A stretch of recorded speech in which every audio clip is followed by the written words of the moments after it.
Well guys, welcome back to Aara Telugu పక్కా entertainment. Friends, మనం మాట్లాడుకోబోతున్నాము లాస్ట్ టైం జరిగిన ఇండియా ఇంకా Pakistan match. When the greatest rivals collide, the world will stand still. This is more than just a cricket match. It's time for India versus Pakistan.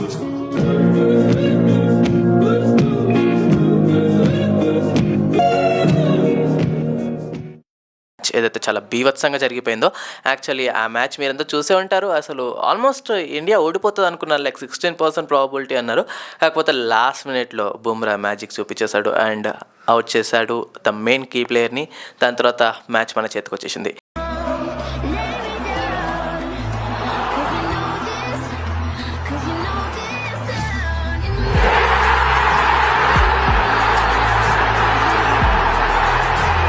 Last time కూడా ఇలాగనే like 16% probability India ఓడిపోతుందని చెప్పారు and దాంతోపాటు మిగతాది పాక్ గెలుస్తుందన్నారు. కాకపోతే విరాట్ కోహ్లీ అప్పుడు ఒక magic చూపించాడు, 16% ప్రాబబిలిటీది. And ఈసారి మాత్రం అదే 16% ప్రాబబిలిటీతోని బుమ్రా మ్యాజిక్ చూపించాడు అండ్ ఈసారి మాత్రం మ్యాచ్ మనదయింది.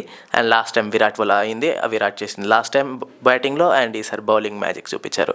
ఇలాగే మన ఇండియన్ టీం మ్యాజిక్ చూపిస్తూనే ఉండాలి. అండ్ దీంతోపాటు చూసుకుంటే మ్యాచ్లో బౌలింగ్ అనేది కొంచెం వీక్గా అనిపించింది ఇండియన్ క్రికెట్ టీమ్ది.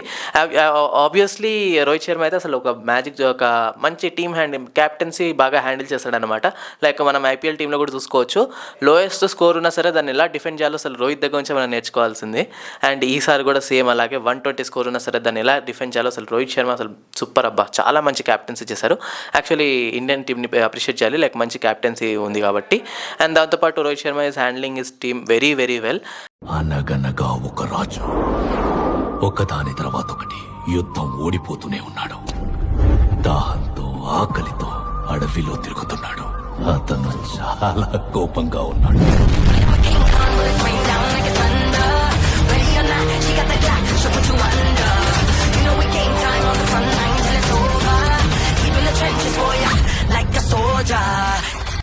అండ్ చూసుకుంటే మాత్రము బౌలింగ్ ఇంప్రూవ్ అవుతుందా లేదా అనేది అది చూడాలి. సో మీరేమంటారు గైస్, కామెంట్ సెక్షన్లో చెప్పండి. లైక్ బౌలింగ్ అనేది ఇంప్రూవ్ అవుతుందా లేదా, ఒకవేళ ఇంప్రూవ్ అయితే ఎలా ఇంప్రూవ్ చేసుకోవాలి అది కూడా చెప్పండి, చూసుకుందాం, మనం డిస్కస్ చేద్దాం కామెంట్ సెక్షన్లో.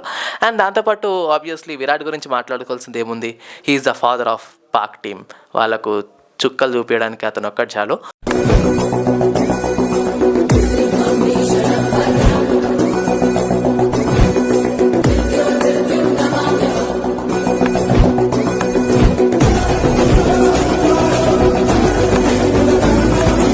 సో చూద్దాం, నెక్స్ట్ ఇంకా మ్యాచెస్ చాలా ఉన్నాయి. సో ఆ మ్యాచెస్లో అసలు విరాట్ సత్తా ఎంతో చూద్దాం. అండ్ అలాగే బుమ్రా అయితే మంచి ఫామ్లో ఉన్నాడు.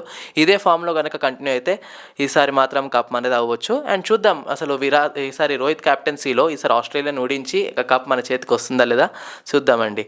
లాస్ట్ టైం అయితే చాలా హోప్స్ పెట్టుకున్నాము, కాకపోతే ఈసారి కూడా అసలు హోప్స్ ఎప్పుడు మనము హోప్స్ పెట్టుకుంటూ ఉన్నాము. ఎందుకంటే ఈసారి అయితే కొంచెం మంచిగా కనపడుతుంది, లైక్ బౌలింగ్ అయినా బ్యాటింగ్ అయినా డిఫెండింగ్ అయినా అటాకింగ్ అయినా అన్నీ చాలా బాగున్నాయి. సో హోప్స్ ఈసారైనా కప్ మన చేతికి వచ్చేస్తుంది. వస్తే మాత్రం ఇక మనం అసలు ఆగం కదా. సో అప్పటి వరకు ఇలాంటి క్రికెట్ అప్డేట్స్ అయినా ఇంకా ఏమైనా అప్డేట్స్ కావాలనుకుంటే ప్లీజ్ అండి మన ఆరా తెలుగు పక్కా ఎంటర్టైన్మెంట్ని సబ్స్క్రైబ్ చేసుకోండి, బెల్ ఐకాన్ ఆన్లో పెట్టండి, లైక్ కొట్టండి. అలాగే కమెంట్ సెక్షన్లో చెప్పండి అసలు విరాట్ గురించి అయినా, రోహిత్ శర్మ క్యాప్టెన్సీ గురించి అయినా, లేక లాస్ట్ టైం అయినా మ్యాచ్ గురించి అయినా, ఇంకా మరిన్ని ఎలాంటి అప్డేట్స్ మీకు కావాలో చెప్పండి. అండ్ వీడియోలో ఇంకేమైనా ఇంప్రూవ్మెంట్ కావాలని చెప్పండి. Thank you so much.